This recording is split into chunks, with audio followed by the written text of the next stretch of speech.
Hola y gracias por acompañarnos en esta entrega número 6 de la lectura del libro En el Jardín de la Fe, escrito por el rabino Shalom Arush. Bueno, en la anterior entrega, la número 5, hablamos de el depósito, no olvidarse del mundo venidero y correcciones del alma.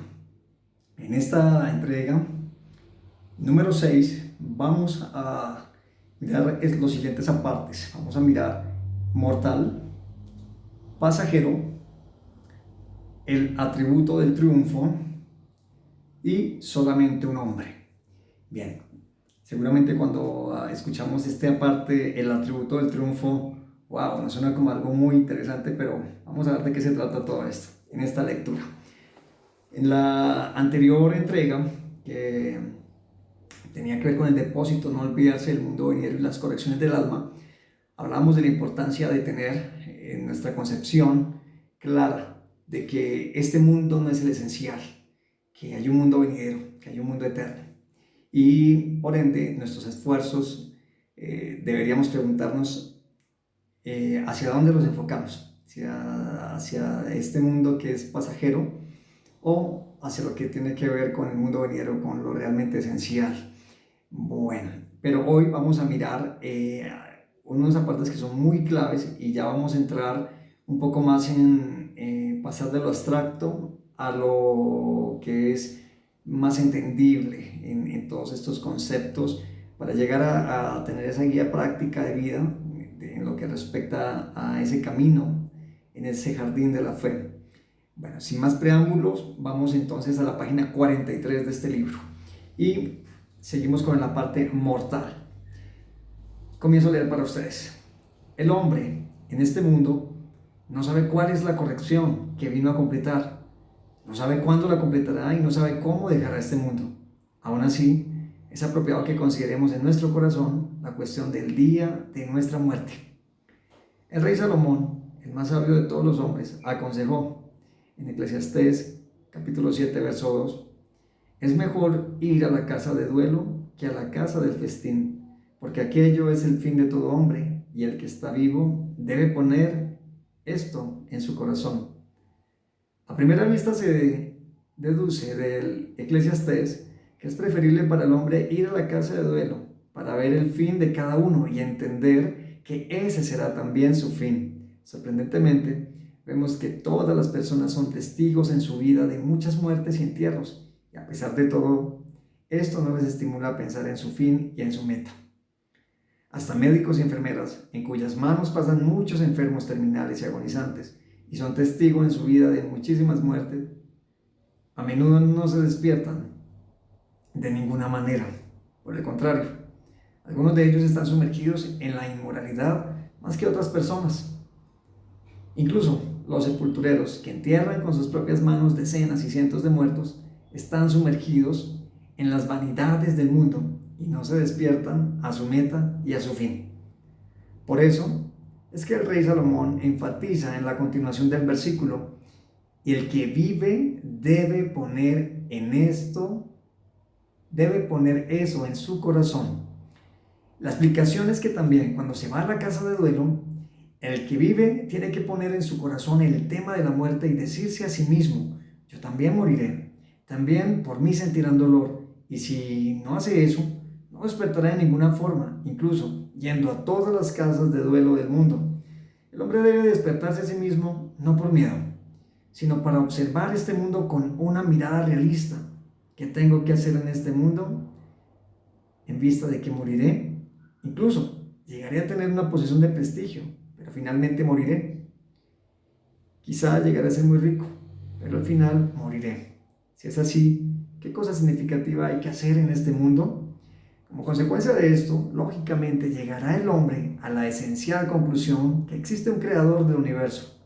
Por consiguiente, hablará con él y le pedirá que le muestre para qué fue creado y cuál es su particular misión en este mundo. Bueno, yo les he venido diciendo en cada una de estas entregas que es bueno que nos sacamos a nuestro libro de apuntes, a nuestra libreta, y vayamos tomando algunos apartes que seguramente nos van a ayudar a tener más claro el panorama y tener estos apuntes importantes de cada una de estas lecturas. Es clave para tener mejor organizadas las ideas. Bueno, al entrar en esa parte de mortal, ¿qué es lo que nos quiere mostrar en esta parte? Que hay que considerar siempre la muerte. Que todo ser humano, todos, y especialmente, aunque parezca chistoso o suene raro, que especialmente los que estamos vivos, debemos considerar la muerte, el día de nuestra muerte. ¿Pero por qué hacer eso? Bueno, normalmente en nuestra cultura occidental, la verdad, poco nos gusta hablar de ese tema, o más bien, es un tema como preferiblemente no tener que tratarlo, como evitarlo, pero es una situación que es a la que poco se le presta atención y por eso se vive como tan someramente y tan superficialmente. Entonces, se debe considerar la muerte, pero ¿para qué la muerte? Para estar lleno de pánico cada día, para mirar a ver cómo aumentar la póliza de vida, aumentar el pago de la prima por esa póliza, no, sino considerar la muerte para mirar cuál es nuestro fin y nuestra meta y despertar a ello, versus no ver como ciertos médicos o sepultureros que aunque todos los días están lidiando con muertos, algunos de ellos y de pronto se la pasan en su mismo vaivén de la vida y nunca llegan a hacer alguna corrección importante en sus vidas, que eso no nos pasa a nosotros, es la finalidad de esta parte. Entonces, despertar no por miedo, sino qué tengo que hacer en este mundo. Si soy rico, debo considerar esto, que si llegara a ser rico, igual moriré. Entonces el fin mío debería ser, bueno, ¿qué debería hacer en esta vida? Creo que debo trabajar por dinero, por hacerme rico, por tener empresas. Y a la final vas a morir. Y fuiste rico, pero vas a morir. ¿Lo has considerado? O también de pronto ser reconocido. Bueno, seré una persona reconocida, famosa, un profesional muy prestigioso por mi firma de consultoría, etcétera, etcétera, o por ser una personalidad famosa, pero al final vas a morir. Entonces, ¿qué cosa significativa debo hacer? ¿Ya? Entonces, el punto no es, siempre se nos ha inculcado, estudie mi hijo para ser alguien en la vida, y con eso no estoy diciendo que no hay que estudiar, por supuesto que no, sino que como que la meta es estudiar, llegar a tener una profesión y ahora pues además de la profesión, del título profesional hay que sumar una maestría, luego un doctorado y por supuesto hacer que el currículum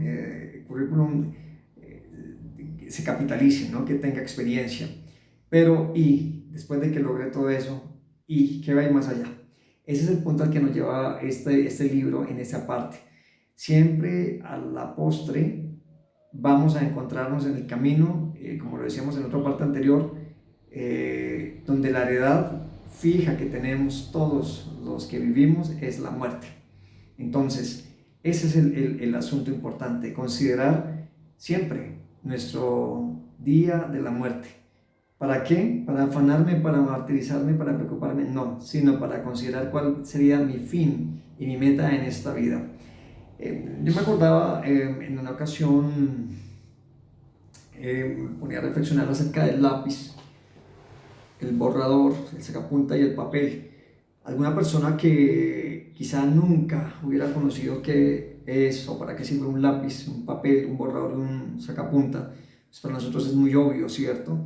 Pero si le diéramos estos elementos a alguien que estuviera aislado de la sociedad y le entregáramos eso, seguramente no sabría qué hacer con eso, no sabría qué hacer con ese lápiz, y si se lo entregamos sin punta, menos aún.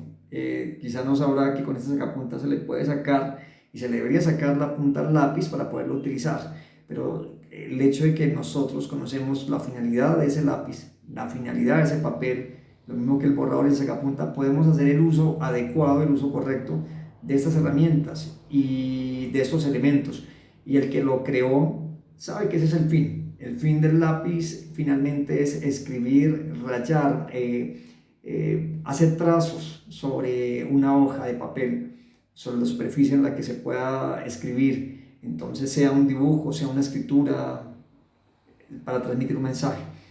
Pero si no conociéramos eso, finalmente vagaríamos y no sabríamos para qué. Y básicamente nos sucede en el mundo globalizado en el que nos encontramos ahora, en una sociedad global. Nos encontramos que hay tantos descubrimientos, tantas cosas, y las que no conocemos, pues no sabemos para qué sirven y no sabemos cómo se utilizan. Por eso todos los elementos, cuando uno compra algo, siempre viene un manual de usuario, un manual de instrucciones. Así es nuestra vida. Nuestra vida viene con un manual, pero lamentablemente poco lo miramos. Entonces, ese manual de vida, ese manual que está, por supuesto, en las Sagradas Escrituras, ese es el manual que precisamente nos habla de una de esas finalidades nuestras, o el fin, la finalidad que perseguimos cada ser humano. Y, por supuesto, está muy vinculada con nuestro día de la muerte. Entonces, al tener eso presente en nuestra vida y no olvidarnos de que somos mortales y que esa es nuestra herencia, la muerte, en algún momento para todos los que estamos vivos, al tener eso presente no vamos a vacilar en este presente, no vamos a vacilar en ningún día de nuestras vidas. Vamos a seguir con la lectura. Seguimos en la página número 44 y esta es la parte de pasajero. Dice así: en el momento que el hombre se acuerda del día de su muerte, toda la mentira de este mundo se derrumba y nada le puede engañar. El hombre que sabe que morirá no está dispuesto a gastar esfuerzos en cosas mundanas o banales. Y lo principal, no está dispuesto a malgastar la cosa más preciada que existe, el tiempo. Pues nadie sabe cuánta vida le fue determinada en este mundo, ¿o acaso sí? Pues nadie sabe cuánta vida le fue determinada en este mundo. También, si será larga, pasará con la rapidez de un rayo. Por lo tanto, el hombre pensará muy bien en qué invertir su tiempo y no lo gastará en cosas temporales de poca importancia y significado. Cuando el hombre está cerca de su meta y goza de cada momento de la vida cumpliendo su finalidad, entonces todos los asuntos mundanos no tienen ningún significado, no tienen ninguna importancia en qué cama dormirá, sobre qué mesa comerá, etc. Todo su interés es cómo aprovechar cada momento para conocer y conectarse con el Creador, cumpliendo su finalidad. Pero los hombres que invierten todas sus energías y todas sus fuerzas en este mundo sufren mucho con cada cosa que no les sale bien. Pasan difíciles penalidades para tener éxito sin un momento de descanso.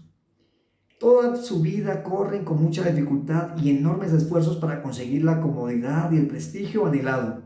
Una gran parte de ellos, o sea, muchos en realidad, muchas de estas personas que buscan el éxito anhelado, desgastan así toda su vida sin lograr nada. Aún aquellos que aparentemente consiguen todas las comodidades mundanas y la posición de prestigio más honorable, a todos les llega la llamada desde lo alto y deben dejar todo lo que consiguieron, no solamente sus bienes materiales, sino también todos los honores y posición que lograron con muchísimos esfuerzos. Todo queda atrás y son llevados de aquí sin nada. Como dice, el polvo eres, del polvo eres y al polvo volverás. Sin nada viniste y sin nada te vas. Se entiende entonces que el que invierte toda su vida en este mundo pierde el doble. ¿Por qué pierde el doble? Pierde este mundo porque su vida no es vida, porque vivió en constantes agites, sin descansar por lograr ese éxito tan anhelado, y se perdió la felicidad, la alegría, el descanso, la vida misma, la chispa de la vida. Y por supuesto pierde también el mundo venidero. Pero el que invierte su vida en la finalidad, ¿cuál es la finalidad? Eso es lo que vamos a descubrir. La finalidad de vivir, ¿para qué vivimos? Pero quien invierte su vida en la finalidad gana el doble, gana el mundo venidero y gana también este mundo, porque la gente que vive según su finalidad e invierte sus fuerzas, energía y tiempo para lograrla, vive con tranquilidad, felicidad, alegría e incluso no le falta nada. Entonces, de esta parte es bien importante al tener en cuenta ese subtítulo, pasajero. Somos pasajeros en esta vida. Y en otra parte hablábamos de que era como si fuésemos peregrinos en esta tierra. Al ser pasajero en esta existencia, es decir, estamos de paso y es Esto es un espacio muy pequeño que pensamos que lo es el todo. Recordemos que al tener en cuenta siempre que hay un mundo venidero, de hecho del mundo espiritual o del mundo que no se ve, se hace todo lo que se ve. Cuando alguien dice, pues si miramos una silla, si miramos una creación, si miramos algo, un lápiz estuvo primeramente en la mente del creador, del que lo diseñó, ¿cierto? El que lo fabricó. Entonces primero estaba en un lugar donde no se ve y de ahí se trajo lo material y así es este mundo y así es nuestra existencia. De hecho, basta con mirar cuando el hombre dice quiero casarme, quiero formar un hogar. Apenas eso está en su mente, está en un lugar que no se puede palpar, está en el mundo, en el plano espiritual, en el plano invisible, que es el plano espiritual, que es un plano muy superior, desde donde se materializan todas las cosas que están hechas, que están materializadas, hasta que se mira al futuro, a unos años más adelante, y se mira que efectivamente ese hombre, aquello que dijo, que fue en el plano espiritual, un plano invisible o inmaterial, desde allí se materializó esa idea, se materializó ese sentimiento, esa decisión. Entonces todo definitivamente se hace de lo que no se ve.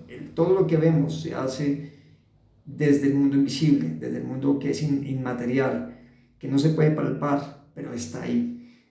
Y más aún así nuestra vida, todo lo que somos nosotros, venimos de un plano muy espiritual, muy elevado. Por eso tenemos que empezar a preocuparnos por conocer nuestra finalidad, a fin de que nuestros días realmente tengan sazón, a fin de que nuestra existencia tenga sazón, a fin de que nuestro diario vivir, nuestro diario hacer, tenga sazón. Ah, pero es que yo solo atiendo el servicio al cliente y todos los días atiendo a los mismos, con las mismas, sus quejas, sus solicitudes, sus peticiones. O yo solo soy el que vendo el que abro la tienda, o el empleado que vende una camisa, vende un pantalón.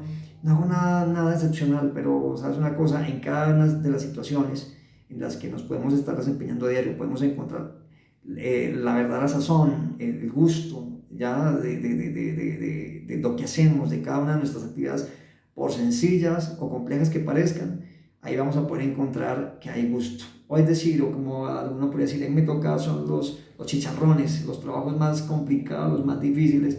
Ahí me toca aguantar, si es alguien de servicio al cliente, que he visto cómo se trabaja alguien en servicio al cliente, y llega la persona molesta por injusticias de la empresa que le presta los servicios, y a esta persona le toca aguantarlo todo.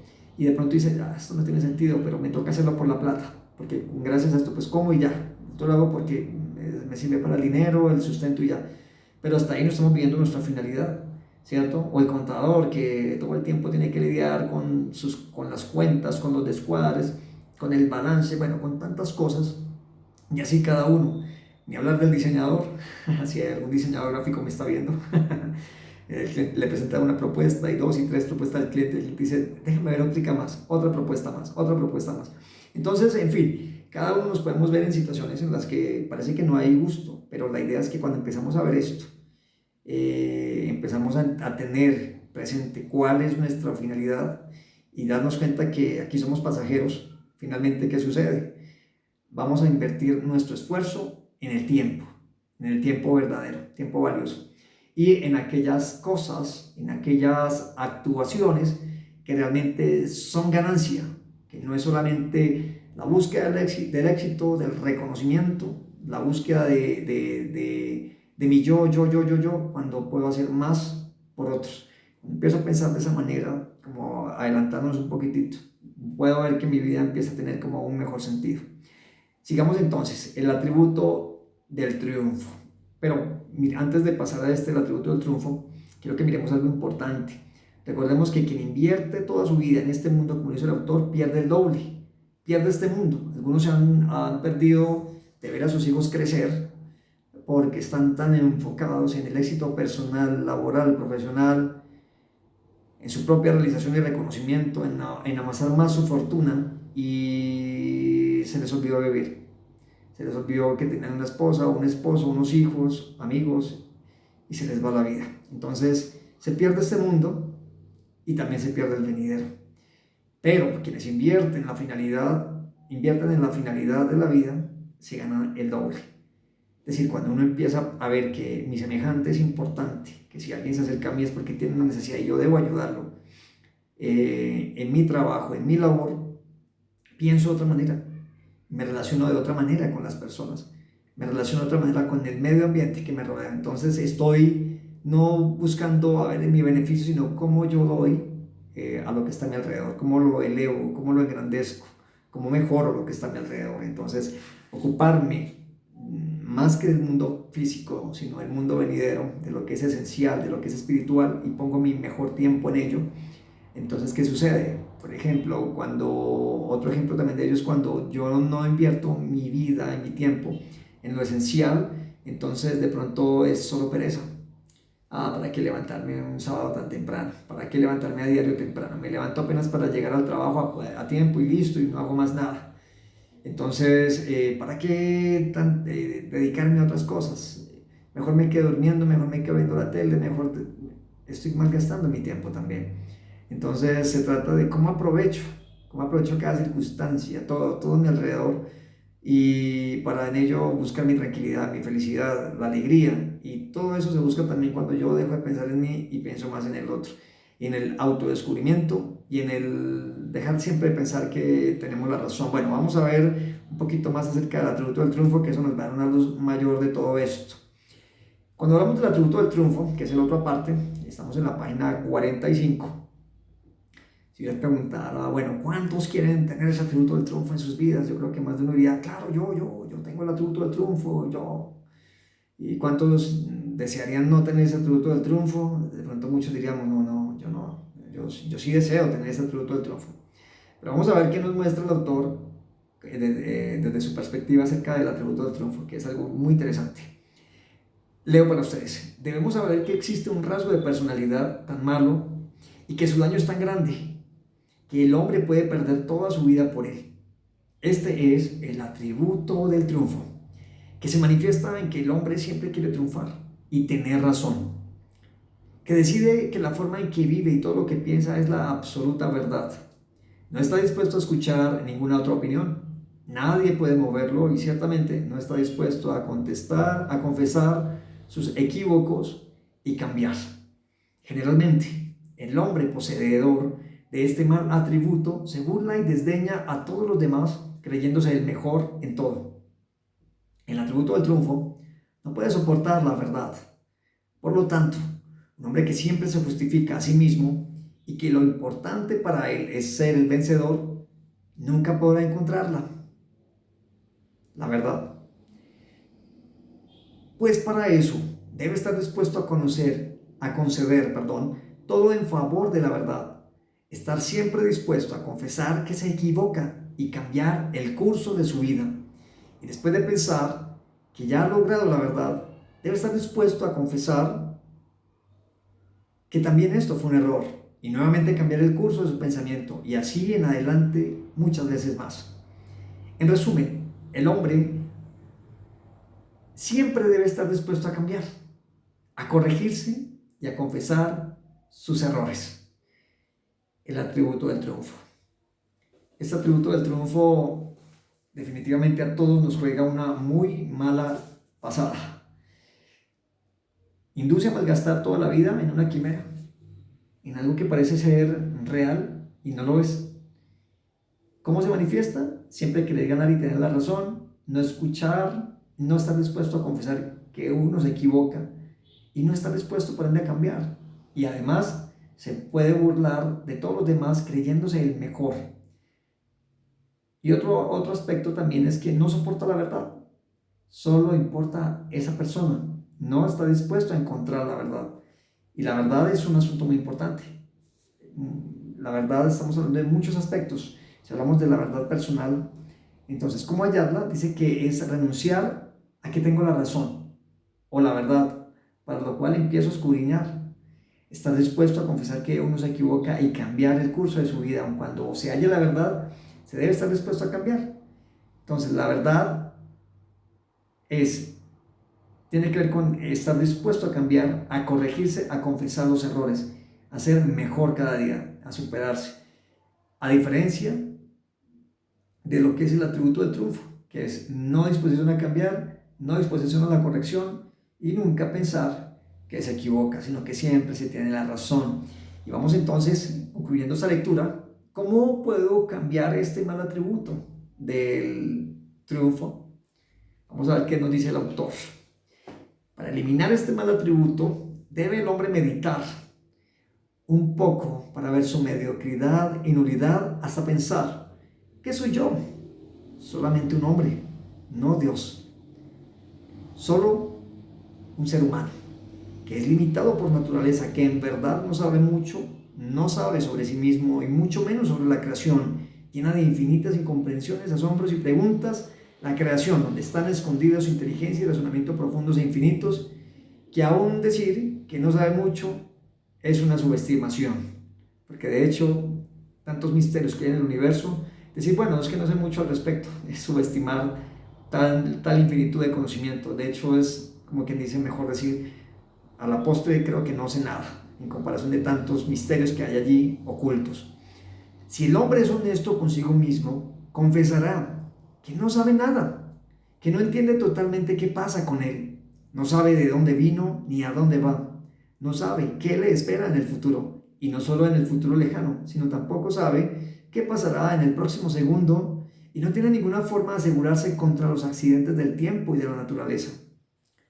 Lo principal, tiene que meditar y confesar la verdad, que no puede ayudarse a sí mismo ni salvarse. Tampoco puede ayudar a sus propios hijos ni a la gente de su pueblo. Una persona que está algo enferma o le duele una parte de su cuerpo, y tanto más si tiene una grave enfermedad, inmediatamente pierde toda su arrogancia y el pensamiento que tiene el completo control sobre su vida. Se siente desgraciado y desamparado y se llena de miedos y temores. Resumiendo, ¿qué es el hombre? ¿De qué se enorgullecerá si cada día se acerca a su tumba? Entonces decides, o te quedas con tu arrogancia, triunfarás sintiendo que no hay otro como tú en el mundo. Tú eres el exitoso, tú eres el correcto, el que desprecia a todos y sabes la verdad en su totalidad. Y entonces, ¿qué verdad conseguiste? Que sufres en este mundo. No tienes alegría de vivir y pierdes tu eterna finalidad. O decides que tienes mucho que aprender y que de cada hombre puedes hacerlo, de cada persona. Como han dicho los sabios, ¿quién es el verdadero inteligente? El que aprende de cada hombre. Toma en cuenta que, por supuesto, para lograr la verdad hay que pasar muchas etapas, y en cada una de ellas es probable que estés obligado a destruir lo que construiste hasta ahora. Deberás estar preparado a cambiar cada día, hasta que tu vida se colme de interés, contenido y movimiento. Tendrás la alegría de vivir y conseguirás la finalidad eterna para la que fuiste creado. Entonces, fíjate qué interesante esta parte. ¿Cómo se destruye o se elimina este mal atributo del triunfo en el hombre? ¿Qué soy? ¿Acaso soy Dios? ¿O acaso reconozco mi condición? De hecho, el ser humano, por naturaleza, vive en sociedad, necesita de otros. Necesitamos de otros y otros necesitan de nosotros. Pensar que soy Dios en esta tierra, pensar que soy muy importante o más importante que el resto, realmente es un gran error. Y pensar que solo yo soy exitoso, que solo yo tengo la verdad, que solo yo lo sé, que nadie me puede enseñar, que yo no me equivoco, que yo no necesito corregirme, finalmente es la marcación del camino del sufrimiento, de la tristeza, de la soledad, del dolor. Si miramos el mundo en este momento en que se vive esta pandemia, nunca pensada, al menos en la última década o en las últimas 10 décadas, ¿quién pensaba que iba a llegar una situación tan difícil como la que afronta la humanidad hoy, el COVID? Todas estas situaciones, precisamente, son situaciones que llegan al ser humano para su corrección, para llevarnos a un pensar, al cambio, pero tristemente, en medio de tantas muertes, en medio de tantos muertos que esta ola de pandemia ha registrado, La mayoría a veces no nos seguimos cuestionando el día a día, más que lo que tenga que ver con el quehacer, sino qué estoy haciendo con mi vida. Realmente estoy viviendo feliz, estoy viviendo mi propósito, ya que por lo menos ahora ahí a la puerta de la casa, la puerta principal, puede estar afuera el enemigo latente, o no el enemigo latente, sino el tiquete para pasar de esta vida a la otra, al mundo venidero, a la eternidad. Ahora hay más posibilidades con esa pandemia de que el día de cada persona, de que la vida de cada persona sea finiquitada, sea terminada, y no como una cuestión de accidente o una cuestión de mala suerte, porque ya lo miramos que todo lo que sucede en este mundo, ninguna situación es accidental, ninguna situación está fuera de control, sino que Dios, el Creador, lo permite, todo lo permite. Pero ¿cómo ha estado nuestra sociedad en las últimas décadas, en los últimos años? Creo que la sociedad no vive su finalidad. Cada uno vive en sus propios desmanes, en su propio egoísmo, en su propia egolatría, ¿cierto? Yo soy yo, mi dinero, mi empresa, mis cosas, y realmente se ha perdido la finalidad. Cada vez vemos un mundo más insensible, más frío ante las necesidades del otro, y más libertinaje, más desorden y menos preocupación o enfoque, pensar y accionar por las generaciones futuras, de qué vamos a dejar a las generaciones futuras. Y todas estas situaciones, por ser tan inmediatistas, por poner toda la mentalidad en este mundo que es pasajero, que está trayendo como consecuencia el sufrimiento. Lo evidencia el autor en sus líneas. Cuando el hombre solo se dedica a sí mismo, al que tiene la verdad, al atributo del triunfo, lo único que le espera es el sufrimiento. Pero que en medio de todo esto que está pasando, en medio de toda esta pandemia y todas estas situaciones, que no son cosas del azar, y no deberíamos verlo como una amenaza, sino como una oportunidad de cambio. Ya lo miramos en los apartes que leímos hoy. El médico o el sepulturero, ¿cuántos muertos entierran? ¿O cuántos muertos pasan por sus manos? ¿Cuántas personas que entraron con vida y, en el caso de los médicos, y salieron de ese hospital, de esa clínica sin vida? Entonces, ¿pero es suficiente ver tantas muertes para cambiar? A veces no, a veces no es suficiente. Y parte de la enseñanza de hoy, de esta parte de lectura, es que si no consideramos nuestro día de la muerte, vamos a seguir siendo los mismos de siempre, como dijo alguien, los mismos con las mismas, y nuestras acciones nunca trascenderán, y los que están a nuestro alrededor, los que nos conocen, siempre van a pensar: ese es el mismo de siempre, ese nunca cambió, o ese nunca cambia. Que todas estas situaciones nos lleven a un cambio, porque no serán suficientes las casas de duelos en todo el mundo y la cantidad de muertos que haya en cada ciudad y país para cada uno de nosotros reflexionar, si no queremos prestar atención en esas cosas. Entonces, estamos aquí con una finalidad. Hasta que no nos corrijamos, como dice el autor, si no nos corregimos, no cambiamos cada día, el sufrimiento no se va a apartar de nosotros. Todo el tiempo vamos a estar en un continuo sufrimiento, en un continuo martirio. Y eso no es lo que queremos para nuestras vidas. ¿O acaso queremos eso para nuestras vidas? El camino de la corrección, del cambio, de reflexionar, de reconsiderar los caminos y entender: no entiendo nada, no conozco nada, necesito que alguien me enseñe, necesito que Dios me enseñe, que Él es el que nos da las instrucciones a cada uno de nosotros, que somos su creación más perfecta. Solo así podemos encontrar nuestra corrección, solo así podremos encontrar el camino, la finalidad de nuestra vida. Nos veremos entonces en la próxima entrega, que está muy interesante porque lleva la continuidad del tema. En la próxima entrega, que será mañana si el Eterno lo permite, vamos a ver evidencias de la fe. Y les adelanto un pedacito que dice, una parte: he aquí que para demostrar la veracidad de la fe no hay que ser ni un genio ni muy inteligente. Solamente se necesita una voluntad real, la voluntad de encontrar la verdad y anular el atributo del triunfo. Ahora podremos demostrar la verdad por dos caminos, que es el camino de la negación, eso lo vamos a ver, y el segundo camino, abre tu boca. Entonces, gracias por acompañarme en esta sexta lectura. Mañana continuamos con la lectura número 7 de este fascinante libro, En el Jardín de la Fe.